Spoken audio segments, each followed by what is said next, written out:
Welcome to video 1 of our summary of Chapter 2 of the PMBOK. In this video, we will discuss organizational influences on project management. Every organization has its own culture, style, leadership approaches, and employee personalities that make it unique. These organizational characteristics greatly influence how projects are performed and managed. This module will focus on different organizational cultures and styles and their impact on projects.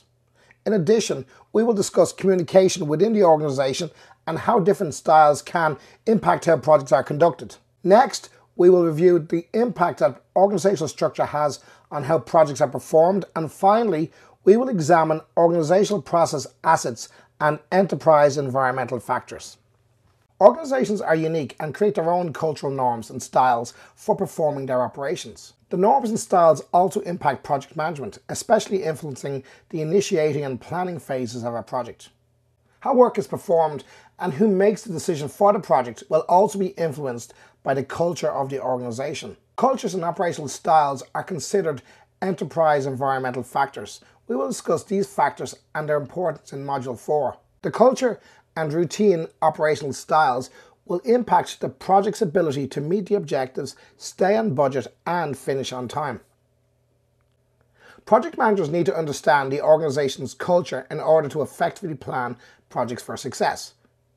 Culture also plays a valuable role in project management, since many companies are now global, and the project teams often consist of various cultures. Managers must recognize these differences and opportunities to bring the team together. One of the most important elements of project management is communication. The organization's communication style will have a major impact on the success or failure of potential projects. Project managers need to recognize the communication style of the organization and determine the most effective approach. Email, instant messaging, face-to-face meetings, and social media can all be considered. If there are virtual team members, a strong emphasis must be placed on how the team will work and communicate to ensure that everyone stays informed of the project status and has access to all relevant information, both formal and informal. Organizations spend a great deal of time deciding on the operational structure that will work best for them. Organizational structure is another enterprise environmental factor. The structure is directly related to the availability of resources, decision-making, and the operational performance of the project's tasks. There are three main types of organizational structures: functional, matrix, and projectized. The functional structure is usually described as a hierarchy. Employees have one clear superior, and a support staff are grouped by department or speciality. Each department has a certain function that it performs within the organization, and often performs its work independent from other departments. Matrix organizations are a mixture of functional and projectized structures. Matrix organizations are broken down into weak, balanced, and strong, depending on the project manager's authority level. In a weak matrix, the role of the project manager is transformed into a project coordinator or expediter. In a weak matrix, the role of the project manager is transformed into a project coordinator or expediter. These should be considered support roles, and the individual will have very little control or authority. The final organizational structure is the projectized structure. In this structure, team members are often located physically together or connected virtually. In this structure, project managers are given a high level of authority, with team members collaborating together and reporting to the project manager. In some instances, organizations will combine all three of these structures together into a composite organizational structure. The team will be comprised of full-time workers from other departments who report to a project manager. However, they will still perform their normal day-to-day activities either full-time or part-time. Organizational process assets. Organizational process assets include plans, processes, policies, procedures, and knowledge bases specific to the organization performing the projects. These processes include the practices and the knowledge the organization has that can be used during new project phases.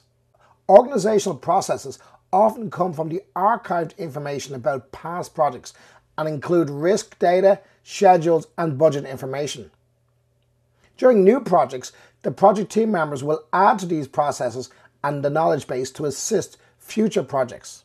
Organizational process assets are placed into two categories: processes and procedures, and the corporate knowledge base. Processes and procedures. The processes and procedures are the standard approaches the organization takes for projects. This includes project methodologies, standard approaches to task types, and documentation standards. It should cover all phases of a project, ranging from initiating and planning through execution, monitoring and controlling, and finally closing. The corporate knowledge base contains the data gathered and the knowledge learned from past projects. This information is usually archived and available for future project teams to review.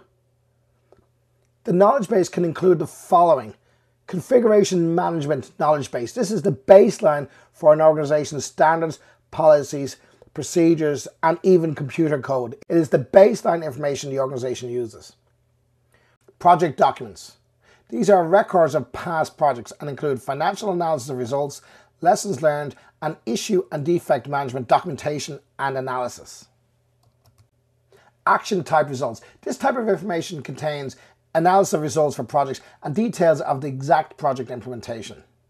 Enterprise environmental factors refer to the conditions that are beyond the scope of control of the project team. These factors should be considered during the planning phase of the project. These factors can have a positive or negative impact on the project depending on the factor and how it is managed by the project manager and the project team. Some of the factors include the following: organizational culture, structure and governance, geographic distribution of facilities, resources and the project team, communication strategies of the organization, marketplace conditions, personnel administration, and project management information systems. That's it for video 1 of our summary of Chapter 2 of the PMBOK. In this video, we looked at the idea of organizational structure, environmental factors, organizational process assets, and enterprise environmental factors. Watch out for the next video coming soon.